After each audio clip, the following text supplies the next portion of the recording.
的经历你的去见面大家对呀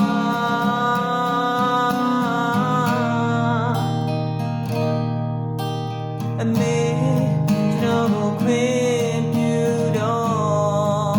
ခွင့်ပြုပါမယ်ကျွန်တော်ဟာကဘာမြေကြီးရဲ့သက်ချင်းလေးပေါ်ရှင်တန်ဒီထိုင်ဒီအတွက်ပေးဆက်ရေးမေးစတဲ့ချိုးကခဲ့ရဲ့တော့လူချစ်သူကနေနာမလဲအမေရဲ့ဒုက္ခအိုးလေးတဲ့ကွယ်မေးစတဲ့ချိုးကခဲ့ရဲ့ကိုရဲ့ချစ်သူကနေနာမလဲအမေရဲ့ဒုက္ခ